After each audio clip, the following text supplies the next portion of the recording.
Our reading today we're going to have in two parts, and Jackie's going to come after the first part and share with us her thoughts on that, and then the second part of the reading will happen later. Oh, you can certainly do a bit first. Oh, yeah, please do. Oh, yeah. So I'm just going to do a little bit of an introduction before we get even to the first part, if that's all right.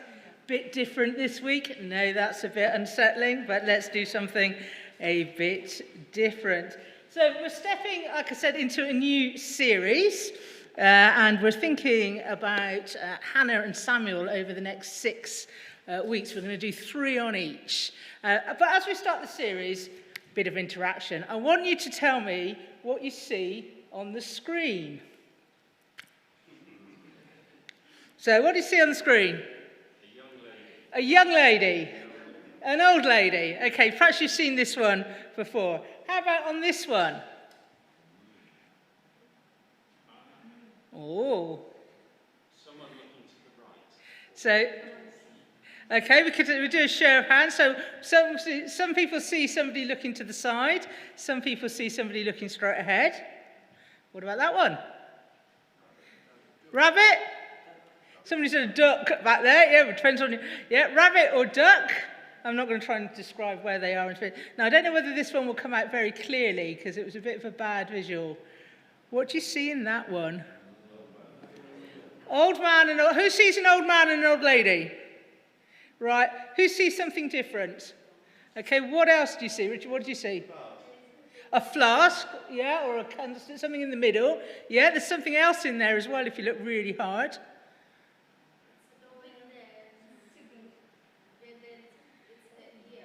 Yeah.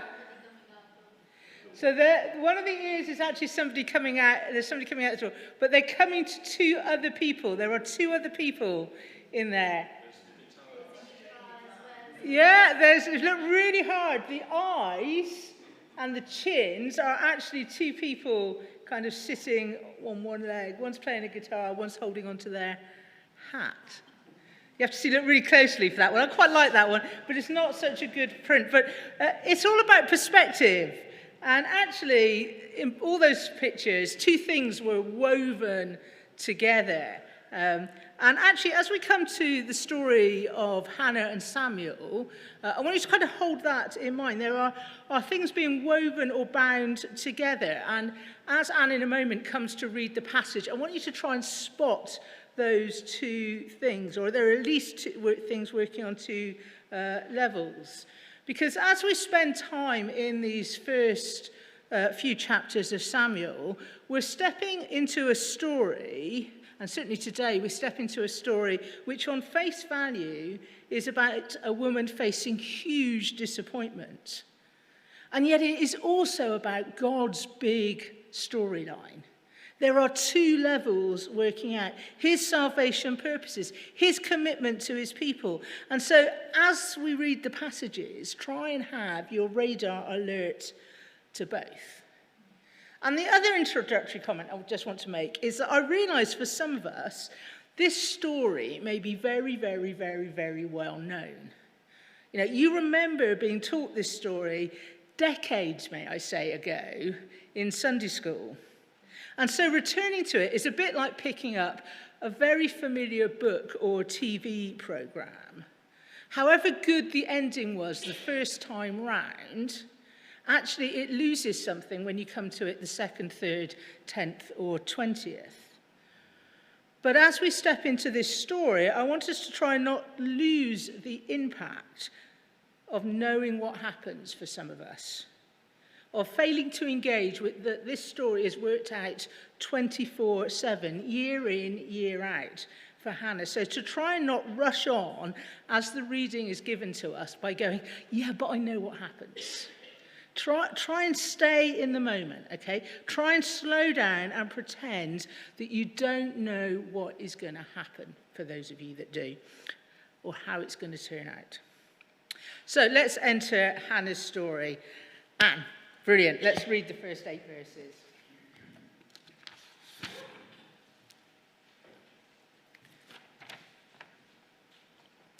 There was a certain man from Ramathaim, a Zuphite, from the hill country of Ephraim, whose name was Elkanah, son of Jeroham, the son of Elihu, the son of Tohu, the son of Zuph, an Ephraimite. He had 2 wives. One was called Hannah, and the other Peninnah. Peninnah had children, but Hannah had none. Year after year, this man went up from his town to worship and sacrifice to the Lord Almighty at Shiloh, where Hophni and Phinehas, the 2 sons of Eli, were priests of the Lord. Whenever the day came for Elkanah to sacrifice, he would give portions of the meat to his wife Peninnah and to all her sons and daughters. But to Hannah he gave a double portion because he loved her. And the Lord had closed her womb. Because the Lord had closed her womb, her rival kept provoking her in order to irritate her. This went on year after year. Whenever Hannah went up to the house of the Lord, her rival provoked her till she wept and would not eat. Her husband Elkanah would say to her, "Hannah, why are you weeping? Why don't you eat? Why are you downhearted? Don't I mean more to you than 10 sons?"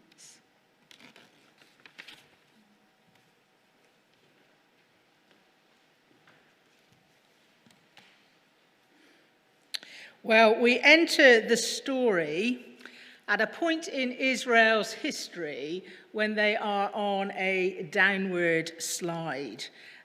So, as Anne mentioned, we've just finished our little series in Exodus, and we had this kind of glorious point of Moses saying, "Lord, show me your glory," and he gets that taste of God's goodness and the promise that the Lord would go with them into the land. And you go forward, and then Joshua takes them into the land, and they get, if you like, to a high point. But now they're in this cycle of forgetfulness and disobedience. And then they get to the point of being defeated, and so they call out to God, and God in his grace and generosity comes and restores them, and then it all happens again and again and again and again. And that's the cycle that the people, if you like, big picture, big perspective, are in. But against that backdrop, we are introduced in our passage to a family. And on the surface, they seem to be a wonderful, God-fearing, respectable family. So just notice who we have as our characters. We have Elkanah, who comes from a good line. His heritage is outlined for us at the beginning of the chapter. He seems to be moderately wealthy. He's able to keep 2 wives. And that was permissible, if you like, but not encouraged at the time. He is faithful in worship. Verse 3, they regularly, year after year, go up to worship. On the surface, these are the kind of neighbours any Israelite family would like to have living next door. Good stock, good people. And yet, behind closed doors, there is domestic strife, there is conflict, favouritism, goading, bullying, and heartache. You see, Elkanah has 2 wives because one of them is barren. Hannah probably was his first wife because she's named first. And then he took a second wife because Hannah was not giving him an heir. And we need to understand the context here. We need to understand the significance in the Old Testament of continuing the family line and the anguish of barrenness. So, right back at the beginning, kind of the story of the people of God, what does God promise to Abraham? God promises to Abraham that his descendants will be as many as the stars in the heaven. That's stars, just in case you were wondering what I was doing with my fingers. Twinkle, twinkle. that Abraham would be made into a great nation under God's rule in God's lands, and through that they would be a blessing to the nations. But what did that promise begin with? One family. It went then from one family to 12 tribes. And physical descendants in the Old Testament were a sign of God's blessing, because the covenant primarily was being fulfilled and grown through having kids, through procreation and family. And it was also essential to the family name remaining part of the people of God. So we have some instructions in the Old Testament that might seem a bit strange to us. So if a husband died without having an heir, his brother was to marry the widow, and the first son then born to that widow would be given the name of the dead man, so his name would not be blotted out of the people of God. So kids and having children were so important in the Old Testament. And it's against this backdrop that we have Hannah, who is obviously loved by Elkanah. And she obviously looks like she has everything an Israelite woman in 1100-ish BC would want, apart from one thing: a son. Now, the fact that she has no kids is one thing. The reality that actually the second wife is the equivalent, how do I put this politely? I don't know, this probably won't work with some people, but anybody remember Bianca Jackson as one of the EastEnder characters, probably quite a few years ago? Look blankly or look with a degree of Jackie, yes, we're roughly with you. Just think of the most awkward, horrible person you can imagine living next door to you. It's what Dale Ralph Davis, who's one of the commentators on this book, describes Peninnah as an over-fertile, mouthy, obnoxious thorn in the flesh. So Bianca Jackson came to mind, but you can think of another character that fits that. So over-fertile, mouthy, obnoxious thorn in the flesh. Peninnah was in Hannah's face all the time. He says childlessness was a stigma anyway, but to have your nose rubbed in it constantly, can you imagine what that must have been like? That's why we're stepping into the story and trying to imagine, what was this like, living like this 24/7? When she got up in the morning and she heard the noise of Peninnah's kids running around the house or the compound or the neighbourhood, of Peninnah sitting over a meal table and announcing that she was pregnant again, of watching her pregnancy develop until that point of a new baby being introduced to the household. She lived amongst that pain on a daily basis. Now, family tradition was that they went up to Shiloh each year to worship. Worship wasn't yet focused on Jerusalem. And there we come across the two sons of Eli, the priest. Okay, that's something just to note for the moment, because that's a big picture story, but they're obviously named it for us for a purpose. So note that, and we'll return to it in a moment. And whilst at worship, Elkanah demonstrates his love for Hannah. You might have wanted a bunch of flowers as a demonstration of your husband's love. He gives her a double portion of meat.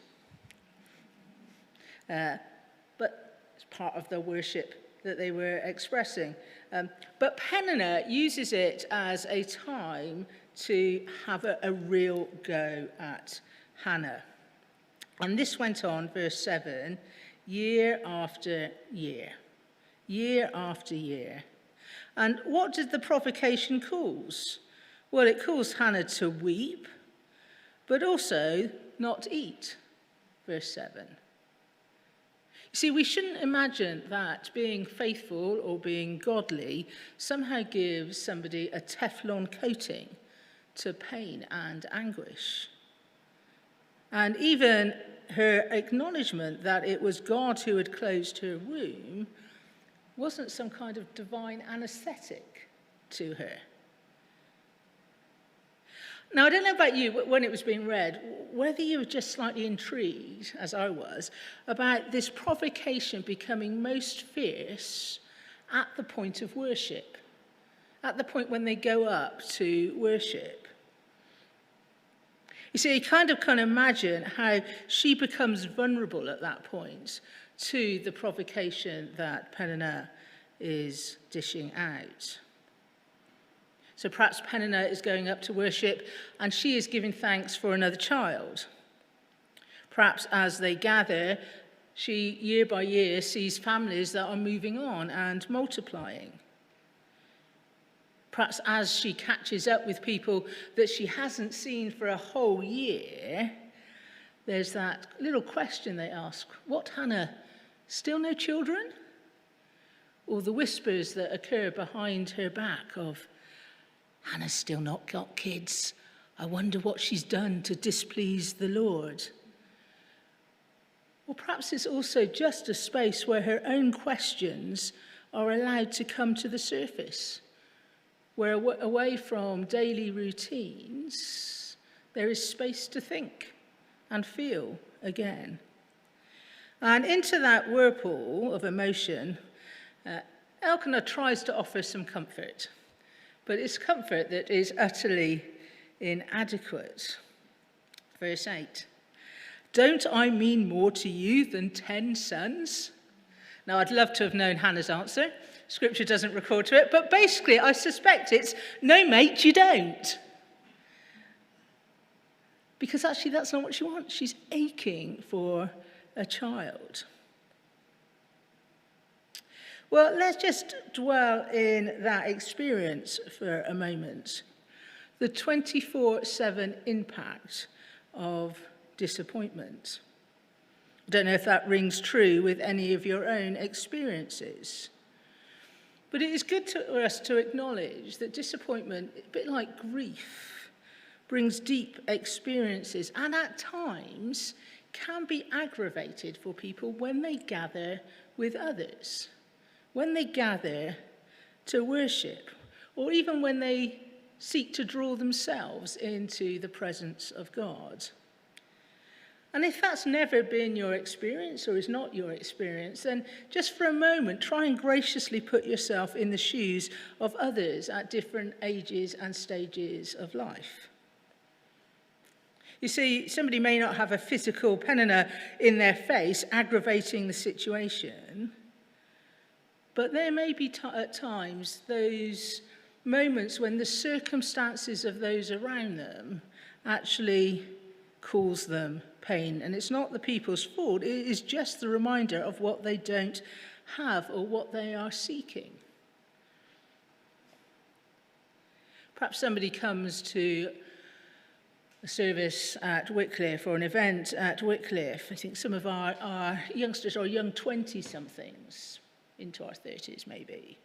And they ache to have a girlfriend or boyfriend, and they don't, and they see others pairing up, marrying. Those who long for a spouse, but they don't have one. Those surrounded by kids and families, but they don't have children. Those surrounded by those who have believing children, behaving children, when then children are prodigals. When they're surrounded by people who have a believing spouse, when their spouse isn't. Or a spouse that is well, when there isn't. Or a spouse who is alive, and theirs isn't. Being surrounded by people who have jobs when they don't, or wealth when they don't, or image, or health, or gifts, and the scenarios could go on. But there will be people who come and gather who actually are carrying deep bemusement and grief. And actually being amongst others can aggravate that, even unintentionally. And our struggle is that that person then berates themselves and thinks, this shouldn't be so. My godliness should shield me from this pain. Well, how should we respond?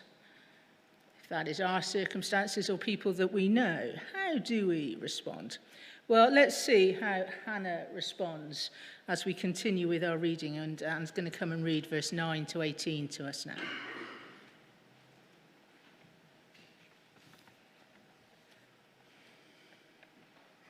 Once, when they had finished eating and drinking in Shiloh, Hannah stood up. Now Eli the priest was sitting on his chair by the doorpost of the Lord's house. In her deep anguish, Hannah prayed to the Lord, weeping bitterly. And she made a vow, saying, Lord Almighty, if you will only look on your servant's misery and remember me, and not forget your servant, but give her a son, then I will give him to the Lord for all the days of his life, and no razor will ever be used on his head. As she kept on praying to the Lord, Eli observed her mouth. Hannah was praying in her heart, and her lips were moving, but her voice was not heard. Eli thought she was drunk and said to her, How long are you going to stay drunk? Put away your wine. Not so, my lord, Hannah replied. I am a woman who is deeply troubled. I have not been drinking wine or beer. I was pouring out my soul to the Lord. Do not take your servant for a wicked woman. I have been praying here out of my great anguish and grief. Eli answered, Go in peace, and may the God of Israel grant you what you have asked of him. She said, May your servant find favor in your eyes. Then she went her way and ate something, and her face was no longer downcast.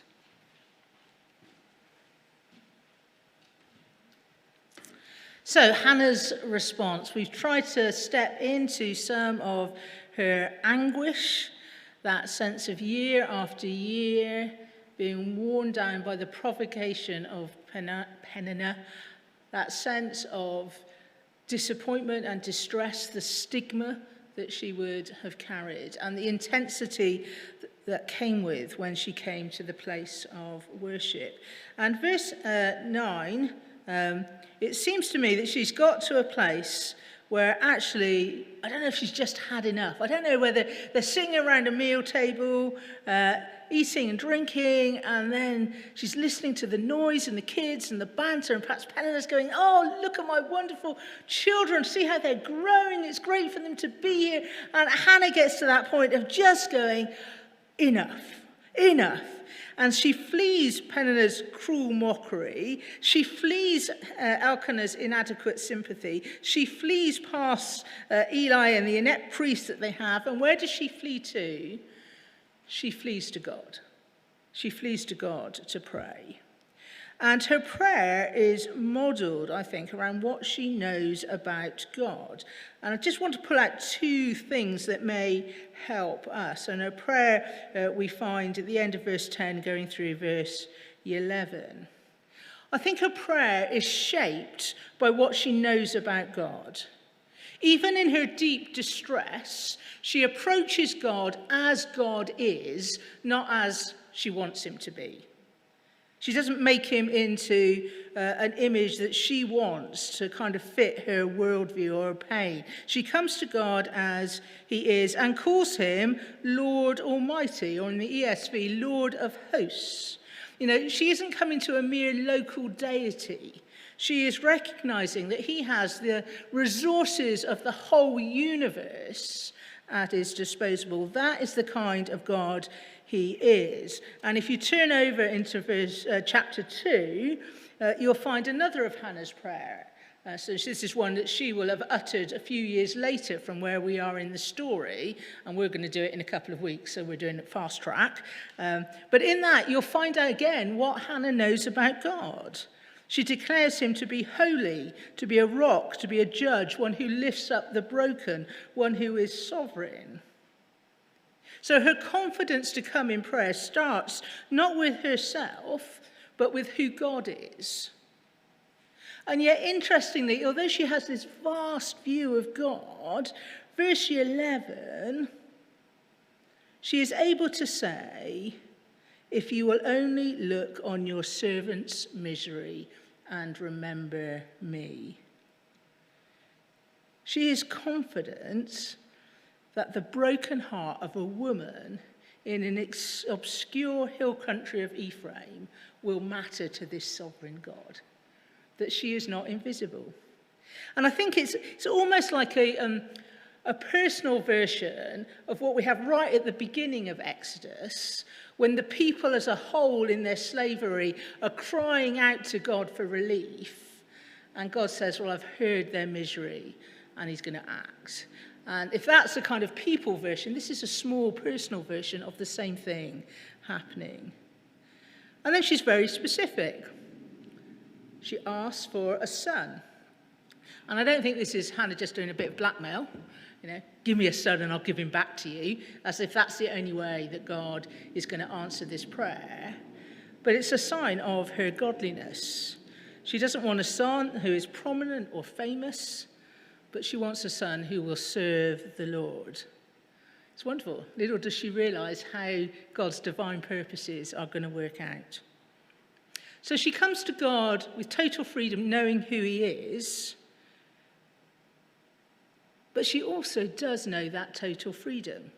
Even in her heavy-heartedness, her bitterness of soul, and her weeping and anguish and grief, she comes to God and expresses it. She pours out her heart to him. In deep anguish, verse 10, Hannah prayed to the Lord, weeping bitterly. Verse 12, as she kept on praying to the Lord, Eli observed her mouth.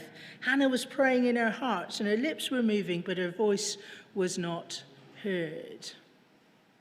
I think Hannah would agree with the psalmist David, who, of course, her son will be the one who anoints him as king, when he says in Psalm 142, I pour out my complaint to him.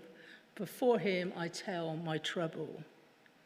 See, there is no pretense. There should be no pretense with God. God is a God who allows her to pour out her anguish. I find it fascinating that Eli rebukes her at this point. Can you imagine, on top of everything else she's going through, she gets a slap from, not a real one, but, a metaphorical slap from the priest. Particularly given that his sons were doing the things that Hannah was doing and he wasn't rebuking them. His sons were known to be scoundrels and drunks, and we'll come to that in the next couple of weeks. Perhaps it says something about Eli and the slip of his priesthood. But Hannah explains what's going on. Eli blesses her and her demeanour is changed. You see, folks, as we walk in our own disappointments or as we walk with others, does our understanding of God allow us to pour out our hearts to him, to express our anguish even when we have no words? Do we allow him to be the God who in Psalm 6 talks about collecting our tears on a scroll? Or some translations say, you keep track of all my sorrows. You have collected my tears in your bottle. You have recorded each one in your book. Is that the God that we know? Do we give ourselves and each other the space both to hold on to the God we know and the anguish we feel? You see, not to deny the former, because that would mean we give way to despair. But we don't deny the latter either, because that would be living a life of pretense. Imagine in a congregation, church the size of Wycliffe, there are some who have been feeling this kind of anguish in different ways for many years. Or some of us will be journeying with people whose disappointment has taken different forms, but it seems to go on and on. Well, may we have this kind of God. I'm only just getting to know you, but one of the questions I have been asked as I've come here is, do you have children? No, I don't. And for me, the issue of childlessness was huge in my 40s. I journeyed through my 40s struggling with the fact that I didn't have kids. I'd go to Sunday morning services, and there would be visual hit, visual hit, visual hit. And for a period, I actually couldn't go into the first part of the service It drove me to be a very good welcomer, because if I stood on the door and I could welcome folks. I was involved in holiday clubs. But actually, that was a week that took its toll on me. Every dedication or Thanksgiving service. All that's quite inconvenient when you work for a church. Families that had people that I knew really well who had photos of their grandchildren or pictures of their kids getting married around their house. Things like that on a bad day could just get under the kind of protective barrier that I would put up. And yet at the same time, I deeply invested in children's ministry, loved the interaction with all age. It was involved in my closest friends' grandchildren's lives. But I had quite a long season where there was a real turmoil inside, where I was pouring out my heart to my close friends, where I sought understanding, I read material, but folks, I was in no way Teflon coated. And I had to hold that tension of who God is and the anguish I felt, and not to give in to despair, but also to try not to give in to pretense. And actually, the story of Hannah, I found both comforting and totally annoying. And I'm now going to tell you why I find it totally annoying as I draw to a close. The second perspective in the story is God's perspective. This isn't just a discipleship story. It's not just written so we are inspired by Hannah and follow in her footsteps. Hannah's physical barrenness is a picture of what's going on in the nation and their spiritual barrenness. And the book of Judges ends with 6 horrifying words over the people of God. And the state of play is summarized by saying, everyone did as they saw fit. Everyone did as they saw fit. And this first chapter of Samuel has introduced us to the 2 characters of Eli's sons, who, although priests, are utter scoundrels, and shows us that Israel is both experiencing internal corruption as well as external threats. So what on earth is God doing? The God that has brought the people out of the wilderness has promised to dwell in them, speak with them, meet with them, and be their God. What is he doing? Is he still at work? Well, fascinatingly, in this chapter so far, what we have discovered he is doing is he's closing a woman's womb. Twice that's mentioned, verse 5 and 6. God has closed her womb. It's almost like he has to say it twice for us to pay attention. But that should not surprise us, because Hannah is not the first barren woman in the storyline of the Bible. We go back to Genesis, and before Abram gets his promise, we are introduced to Sarai, his wife, and told that she could not conceive children. We have the same said about Rebekah and then Rachel. Childlessness is actually a drumbeat through the central part of Genesis. Fast forward to Judges, and we find out that the childless wife of Manoah is promised a son as the angel of the Lord comes to visit. And who will that son be? Samson. And now we have Hannah, and fast forward to the passage that we had read right at the beginning of our service, and we're introduced to Elizabeth, who can't conceive a child, even though she is very, very old. She conceives, and along comes John the Baptist. See, Hannah takes her place amongst this line of barren women who are key figures in the salvation storyline. God's drama is worked out at the result of God's direct intervention. And it seems that at the starting point of many new chapters in the history of God's people is their total inability to do anything to bring about plans themselves, and that they are dependent on God intervening and God's working.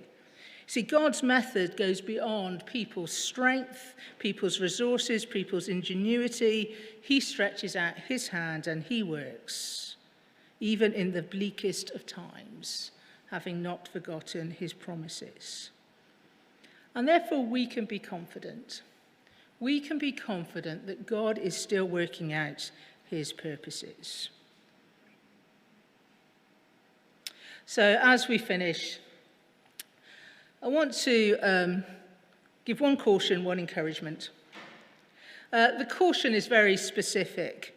The caution is for those who are walking alongside those who are infertile or childless, please do not use the examples like Hannah to promise that they will have a child, because that promise is not given in the storyline. That's where my vague annoyance comes from with Scripture, if I'm allowed to say that in public, that every barren woman who is named ends up being given a child. And you have to remember that there are hidden faces that would never have been given a child. It's all part of the big storyline and the continuing of physical blessing then. I commend this book to you if you are walking with anybody who is struggling with infertility or childlessness. Great biblical perspective. But the encouragement as we finish is that God keeps his purposes and he keeps working on the macro and the micro level. Well, some initial thoughts as we step into this series.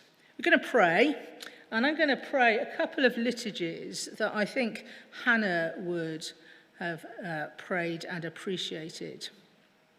And in the silence, I'm going to put one up on the screen that you might just want to pray in the silence of your own heart if you find yourself identifying with Hannah's experience at the moment.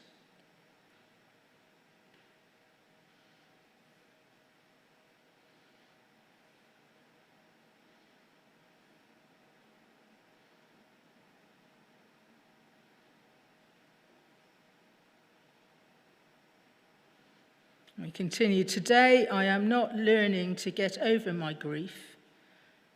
I am learning to collapse into your arms, Jesus, and let you carry me through it.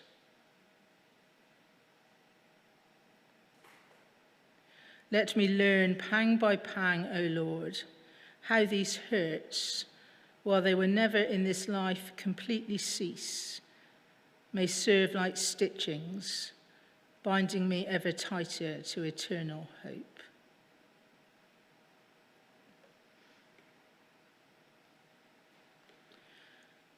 And let's pray the words on the screen together. Even as you have borne our sorrows, O Christ, let us learn to carry one another's griefs. Amen.